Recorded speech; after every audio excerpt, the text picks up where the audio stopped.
And they are working hand in hand with I Homeland appreciate Security. that. And I'm No, gonna be you can't asking go some on for questions 5 for the minutes and record criticize as my agents well. who are out I working asked a with. simple At 11:47 p.m. Pacific Time, federal prosecutors stood before encrypted evidence that would expose what investigators are calling the most sophisticated human trafficking and immigration fraud operation ever discovered, operating under the disguise of higher education on American soil. 52 young women, most between the ages of 18 and 23, were found locked inside what appeared to be student dormitories in Seattle, Washington. They were malnourished, traumatized, and according to medical examiners who arrived on scene, several were within 72 hours of multi-organ failure. The man orchestrating this nightmare held the title of college dean.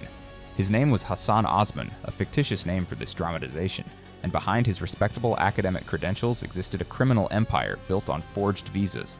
The fraudulent student documents, and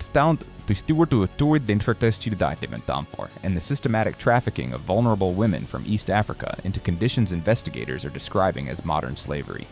This is not a story about a rogue administrator exploiting a broken system. This is a story about how organized criminal networks weaponized the American dream itself, turned education into a trap, and built an entire ghost institution designed to funnel victims into exploitation while collecting millions in federal student aid, private tuition payments, and under-the-table fees from desperate families overseas. The raid began at 4:18 a.m. on a cold November morning in Seattle's University District. Fog rolled in thick from Puget Sound, blanketing the streets in gray silence. The neighborhood surrounding the so-called Pacific Gateway Institute looked like any other collection of aging apartment buildings and converted townhouses that housed college students. But FBI special agents, ICE Homeland Security Investigations officers, and Seattle Police Department SWAT teams knew better.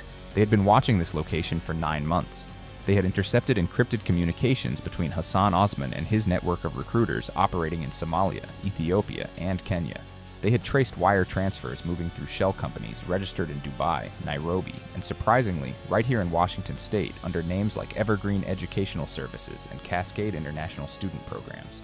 They had listened to recorded phone calls where Osman discussed quotas, referred to the women as inventory, and coordinated with enforcers who kept the victims compliant through threats, physical abuse, and confiscation of passports and identification documents. Federal teams moved in 3 synchronized waves. The first wave hit the main campus building, a 3-story structure on Roosevelt Way that advertised itself online as a fully accredited institution offering degrees in business administration, healthcare management, and information technology. The second wave breached 4 residential properties within a 6-block radius where the women were being held. The third wave executed search warrants simultaneously at Osman's private residence in the affluent Laurelhurst neighborhood, at 2 commercial office spaces downtown, and at a warehouse facility south of the city near SeaTac Airport. When agents smashed through the front doors of the Roosevelt Way building, they found classrooms that had never been used. Desks were stacked against walls still wrapped in plastic. Projectors sat in unopened boxes. The walls displayed framed certificates and accreditation documents that federal investigators would later confirm were expertly forged. One entire floor was dedicated to what appeared to be an administrative processing center. Rows of filing cabinets contained thousands of fraudulent student visa applications, fake transcripts from non-existent high schools in Mogadishu and Addis Ababa, and meticulously crafted financial documents showing tuition payments and scholarship awards that never actually occurred. In the basement, agents discovered something even more disturbing. A fully equipped document forgery operation complete with industrial printers, laminating machines, holographic stamp equipment, and blank passport booklets from multiple countries. Sitting on a workstation desk were over 200 completed student identification cards, all featuring photographs of young African women, all bearing the Pacific Gateway Institute logo, and all completely fake. But it was inside the residential properties where the true horror of Hassan Osman's operation became undeniable.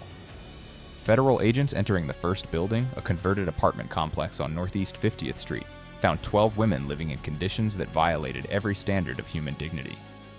6 women were crammed into a single bedroom with no heat. The windows had been sealed shut from the outside. A single bathroom served all 12 occupants. The refrigerator contained expired food and nearly empty containers. Medical teams arriving minutes behind the tactical units immediately began triage. Several women were severely dehydrated. Others showed signs of prolonged malnutrition. Bruising patterns on arms and faces indicated recent physical abuse. None of the women had access to their passports, phones, or identification. When ICE translators began conducting interviews through Somali and Amharic interpreters, the stories that emerged painted a picture of systematic deception, coercion, and exploitation that had been operating for at least 4 years. These women had been recruited in East Africa with promises of legitimate education in America. Families had paid fees ranging from $8,000 to $15,000 to secure what they believed were scholarships and student visas to a respected American college. Hassan Osman's network of recruiters presented glossy brochures, fabricated testimonials from successful graduates, and official-looking documentation bearing the seals of the United States Department of Education and Department of Homeland Security. The women arrived in Seattle expecting to attend classes, live in safe student housing, and build better futures. Instead, they found themselves trapped. Their passports were confiscated immediately upon arrival under the pretense of processing visa extensions. They were told they owed additional fees for housing, books, and administrative costs that had not been disclosed during recruitment. When they could not pay, they were forced into domestic servitude, working as cleaners and caretakers in homes throughout the Seattle metropolitan area. Some were sent to work in restaurants and hotels owned by associates in Osman's network. Others were isolated in their residential properties, kept under constant surveillance, and threatened with deportation, arrest, or harm to their families back home if they attempted to escape or contact authorities. At 6:52 a.m., as dawn broke over Seattle and federal teams continued processing evidence from the residential sites, FBI cyber analysts working from a secure command center at the Seattle field office began decrypting the contents of multiple servers seized from Osman's downtown office. What they found inside was not the disorganized record-keeping of a small-time criminal. This was a sophisticated enterprise operating with the precision and documentation standards of a multinational corporation. The operation had been given an internal code name by Osman and his inner circle. They called it Operation New Horizon. Digital files revealed a complete organizational structure. Osman sat at the top as director and primary decision-maker. Below him operated a recruitment division with coordinators in Mogadishu, Nairobi, and Addis Ababa, who identified vulnerable young women from economically disadvantaged families. A documentation division handled all visa fraud, transcript forgery, and fake enrollment records. A logistics division managed transportation, housing placement, and movement of victims between locations. An enforcement division, staffed by individuals with military backgrounds from Somalia and Ethiopia, handled compliance, meaning they used intimidation and violence to keep victims from running or reporting. Financial records showed that Operation New Horizon had generated over $11 million in revenue across its operational lifetime.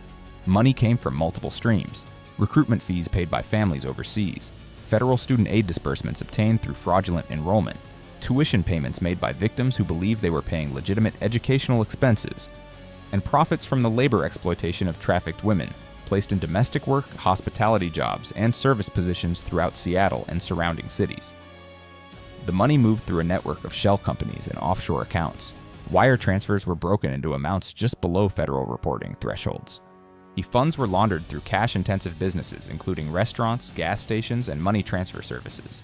Hassan Osman personally controlled accounts in the United Arab Emirates, Kenya, and the United States, containing over $4 million in liquid assets. His personal residence in Laurelhurst, valued at $2.3 million, had been purchased outright with cash 3 years earlier. But the most chilling discovery came from encrypted communications recovered from Osman's personal devices.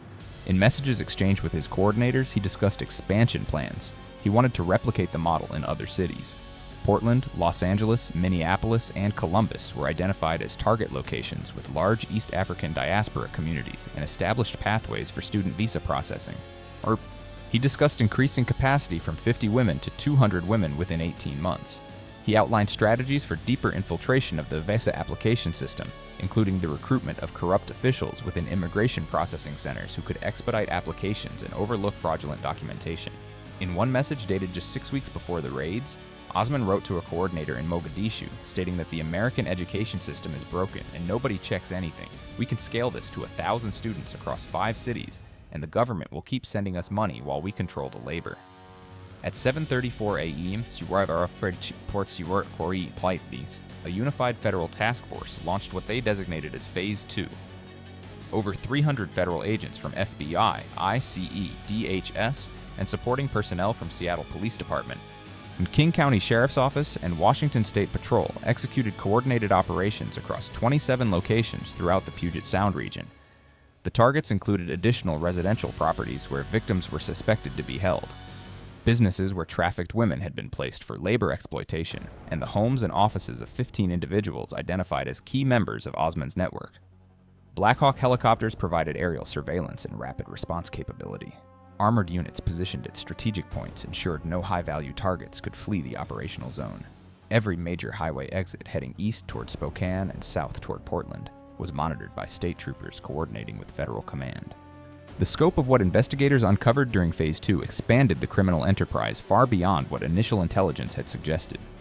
At a restaurant in the Capitol Hill neighborhood, agents found 4 women working 12-hour shifts 7 days a week for no wages. Their paychecks, which should have been issued by the restaurant, were being intercepted and deposited into accounts controlled by Osman's logistics coordinator. At a hotel near SeaTac Airport, housekeeping staff included 6 women living in a single-room apartment above a convenience store, sharing 2 mattresses on the floor with no access to healthcare or basic necessities. At a private daycare facility in Bellevue, 3 women were caring for over 20 children in conditions that violated state licensing requirements. And none of them had been paid in over 4 months.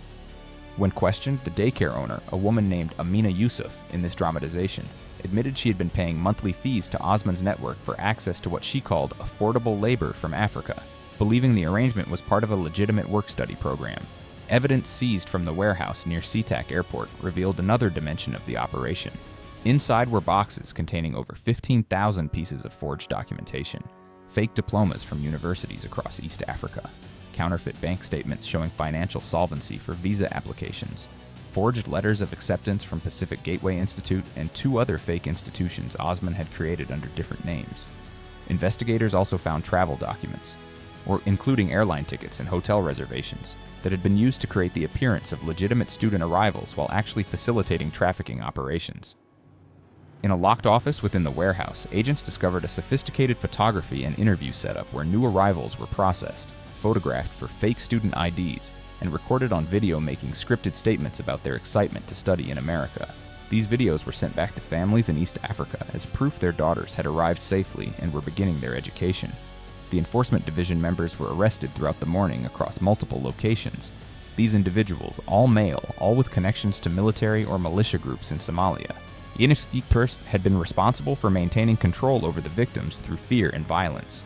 Seized phones contained messages coordinating surveillance of specific women who had expressed desire to leave or contact authorities. One message thread discussed disciplining a woman who had attempted to mail a letter to her family explaining her situation. Another thread detailed plans to relocate 3 women to a different city after one had been hospitalized and questioned by medical staff about her injuries. Federal prosecutors reviewing the evidence described this aspect of the operation as a sophisticated system of captivity maintained through psychological manipulation, physical intimidation, and exploitation of the victim's immigration status and fear of deportation.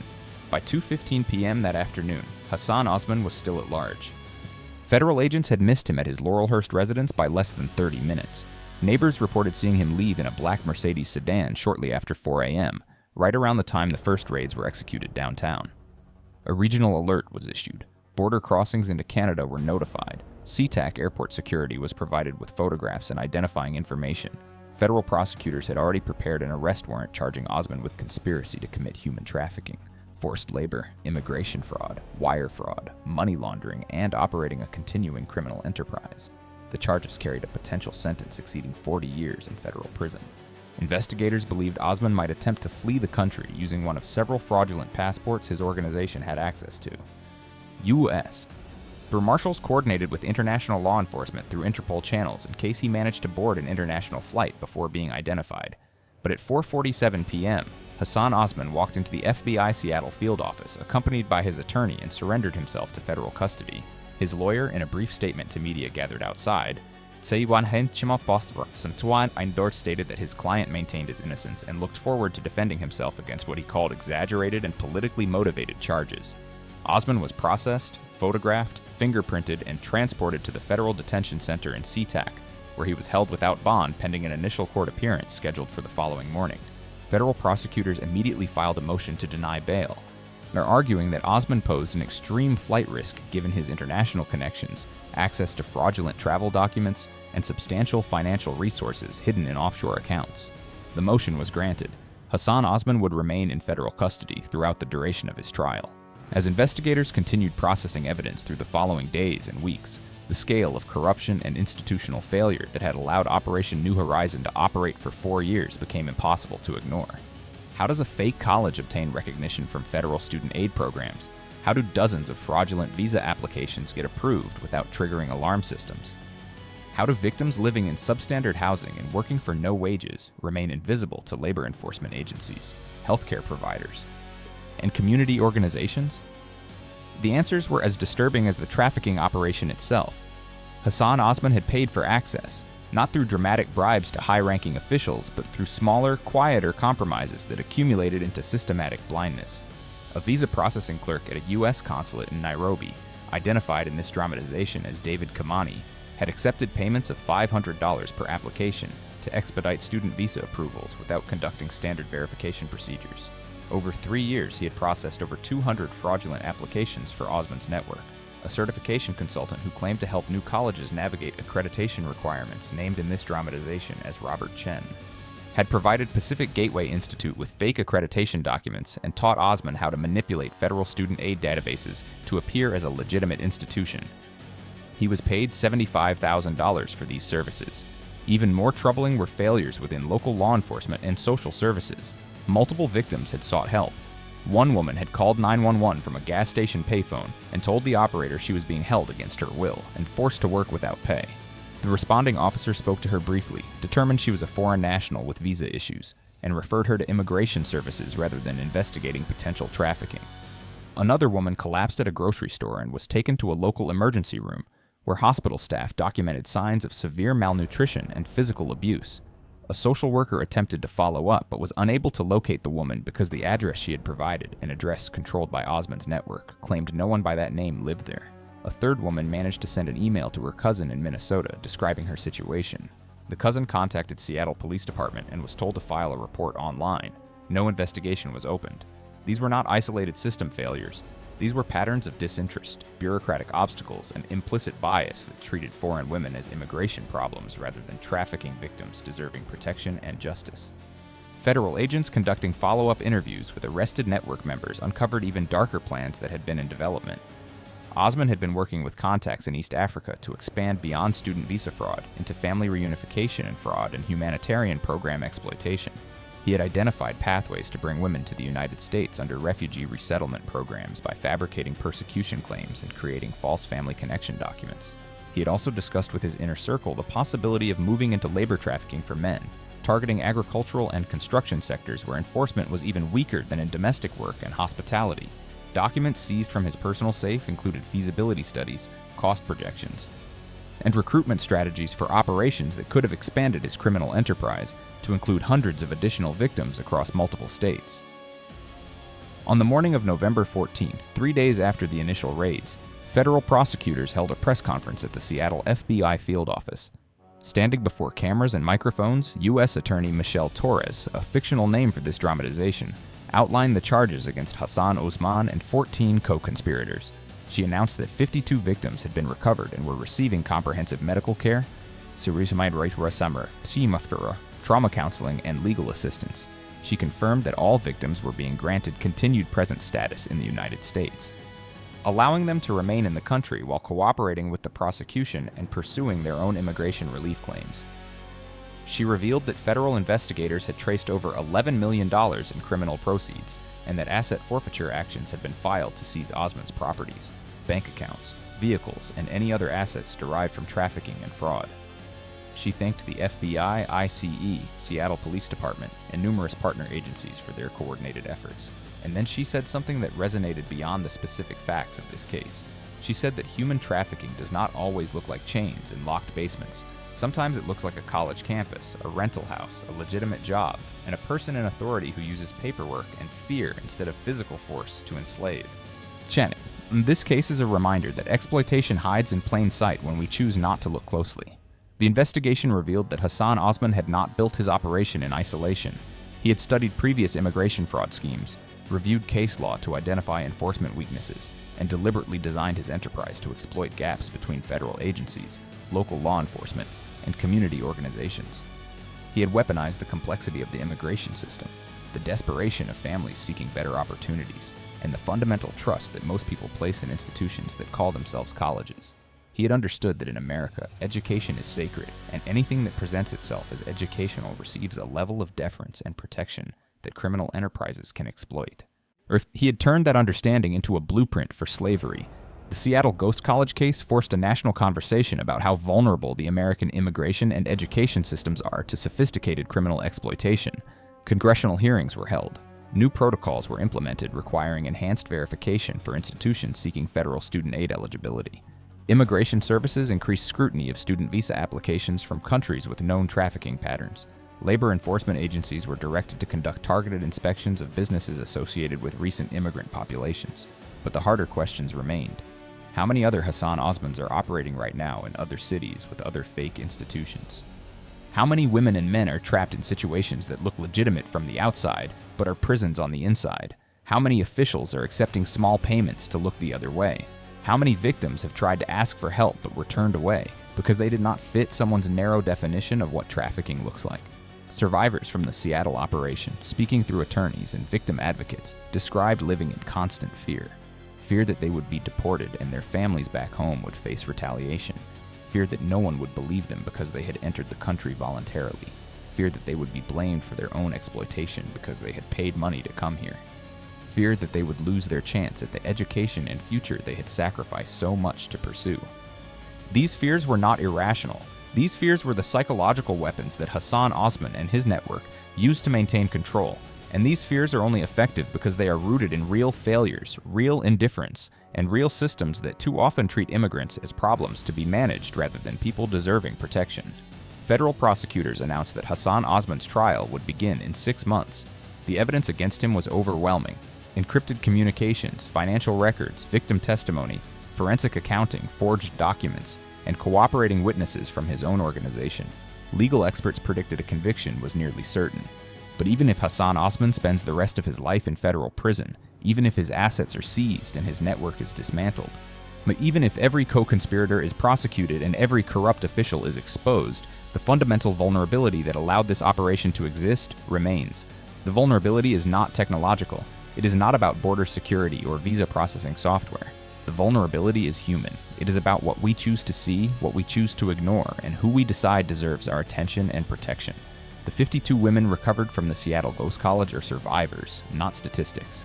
They came to America believing in a promise. That promise was weaponized against them. They were trafficked, exploited, and trapped by a man who understood that the most effective prisons do not need bars when they have paperwork, fear, and indifference. Their recovery is not the end of their story. Many will carry trauma for the rest of their lives. Many will struggle to trust institutions, authorities, and even their own judgment, but they are no longer invisible. They are no longer inventory. They are survivors who deserve justice, support, and the opportunity to rebuild the futures that were stolen from them.